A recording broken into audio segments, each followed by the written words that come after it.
might not realize it, but we do not hide from pain. We actually like it, not because we are stupid, but because the wound became useful. That is the disgusting part. Suffering can become profitable, not financially, psychologically. It pays you. It gives you a role.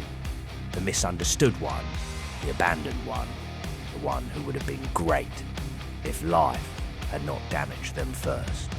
As long as you are wounded, you do not have to face the terrifying possibility that maybe your life is not stuck because of what happened back then.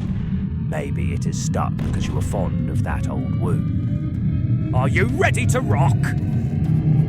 Let's rock that wisdom! Your wound does not just sit there. It protects itself. It looks at opportunity and says, danger. It looks at change and says, no, stay where we know the pain. That is emotional Stockholm syndrome. You say you want a different life, but part of you keeps returning to the old emotional climate because at least there, you know the rules. You know how to be rejected. You know how to be disappointed. You know how to be lonely. And the psyche often prefers familiar suffering over unfamiliar freedom. That is the horror. People, probably you, do not stay wounded because they enjoy pain.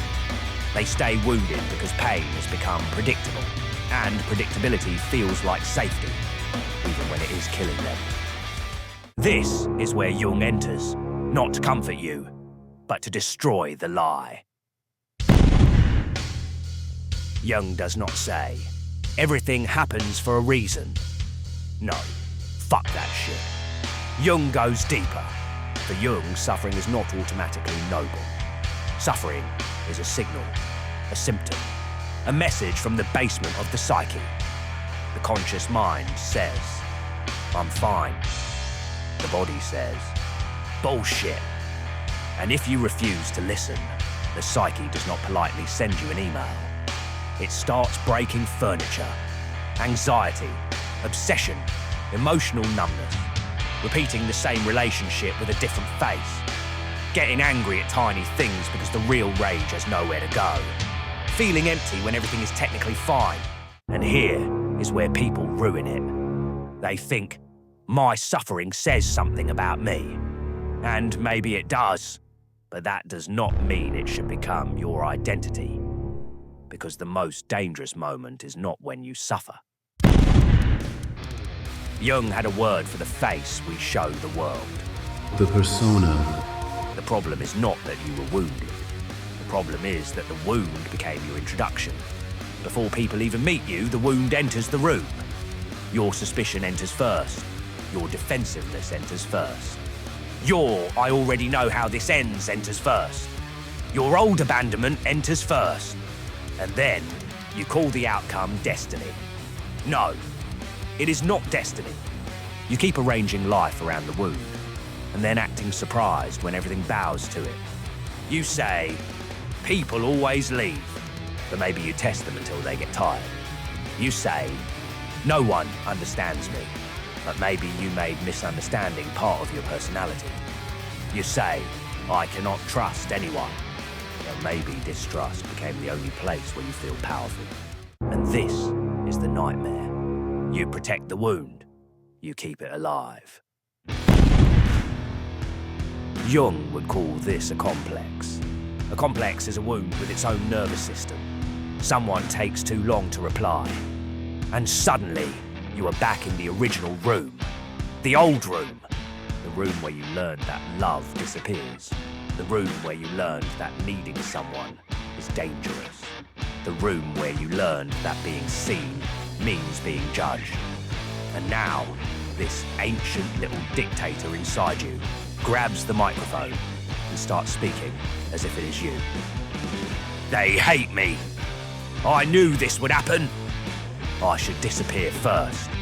I do not need anyone. No, rockers. That is not wisdom. That is a ghost wearing your voice. And because it sounds like you obey it. Again, and again, and again. And suddenly, you are not living. You are reenacting. But here comes the nastiest trick of all. Once you become smart enough, you may stop healing completely, because now you can explain your prison beautifully. This is where people like us need to be careful. Because intelligent people can turn suffering into art.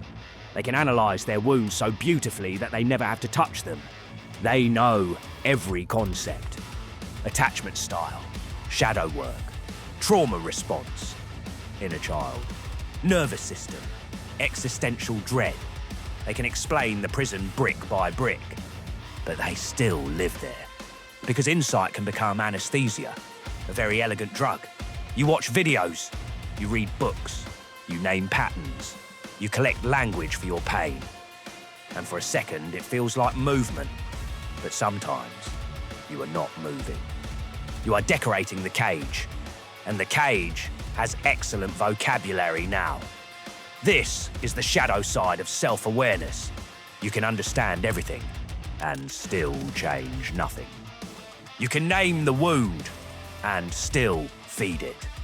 You can know exactly where the pattern came from and still obey it every morning, because naming the demon is not the same as taking away its keys. And that is exactly why real healing feels so threatening, because it does not just remove your pain, it removes your alibi. You say you want peace, but peace removes the drama. And without the drama, you are left with responsibility. A quiet room, a blank page, a life that no longer excuses you. And that is horrifying, because if you are no longer defined by what happened to you, then you have to ask, what now? Who the fuck am I without the wound? What do I actually want? What have I been avoiding? That is why healing can feel like death. Because something does die. Not your soul, not your truth. The false god dies. The little wounded god you have been feeding for years. And that god demands rituals. Replay the memory. Imagine the betrayal. Prove you were right. Stay guarded. Stay bitter. Stay special. Stay wounded. Every time you obey, the god gets stronger. Some people do not want freedom. They want a more comfortable cage. They want suffering with better lighting. Pain with better vocabulary. A prison that feels profound. And this is why shallow self-help fails. It tells you, just let go, as if the wound were an object in your hand. But the wound is not in your hand. It is in your identity. It is in your reflexes. It is in what you think you deserve. So no, healing is not just releasing pain. Healing is losing the self that pain built. And underneath that self is the thing Jung really wanted you to face. Not your pain, but the rejected parts of you hiding behind it. Jung called us toward individuation. Terrible word. Beautiful idea. It means becoming whole. Not positive, not optimized. Not healed in some clean little Instagram way. Whole. And wholeness is brutal because it means you can no longer keep only the version of yourself that makes you look innocent. You have to meet the shadow, the part you rejected. The anger you pretend is boundaries. The cowardice you call being realistic. The need for love you bury under sarcasm. The hunger for power you hide behind victimhood. The tenderness you mock because it once got you hurt. The ambition you killed because if you never try, nobody can prove you are not special. That is the shadow, not some cool dark aesthetic, not a demon. The shadow is the rejected life inside you. And much of your suffering exists because that rejected life wants back in. Maybe your suffering is not asking you to become calmer. Maybe it is asking you to become more honest. Maybe the pain is not saying, poor you. Maybe it is saying, stop lying. Stop pretending you do not want what you want. Stop pretending you are above love. Stop pretending you are too deep for ordinary happiness. Stop pretending your bitterness is wisdom. Stop pretending your fear is discernment. Stop pretending your wound is your soul. But we need to be careful here, because this is where people twist Jung into something disgusting. They start romanticizing pain. Some pain is just pain. Some damage is real. Some things should not have happened. But Jung's brutal insight is this. Even when the wound is not your fault, your relationship to the wound becomes your responsibility. Not your fault, your responsibility. That sentence is a knife. You did not choose everything that shaped you, but you may be choosing every day to keep worshipping what shaped you. And the psyche hates worship. The psyche wants integration. It wants the exiled parts back. It wants the truth beneath the symptom. It wants you to stop being possessed by one chapter of your life. You are not only the abandoned one. You are not only the betrayed one. You are not only the intense one. You are not only the broken one. You are not only the person who was hurt. But if that is the only story you tell, the rest of you never gets born. That is the tragedy, not that you suffered. The tragedy is that you made suffering the author. And now, every new page sounds like the old wound. So now we can answer the real question. If you should not worship suffering, why the hell would Jung say you need it? You do not need your suffering because pain is noble. You need your suffering because somewhere inside it is information.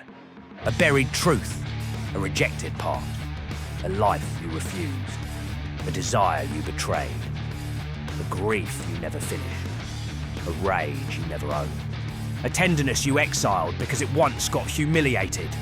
The wound is not the final truth. The wound is the entrance. And most people sit at the entrance for decades, decorating it. They hang lights around it. They write poetry about it. They build a personality around it. They invite people to admire how deep the entrance is, but they never go in, because going in would change them. And being changed is more terrifying than being hurt. That is what Jung means. Not stay in pain. Not be grateful for trauma. No, not that cheap little spiritual garbage. He means, do not waste your suffering.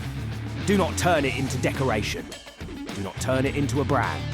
Do not turn it into an excuse. Enter it, interrogate it, rob it. Take back the part of your soul it has been holding hostage. And that means the final enemy is not pain.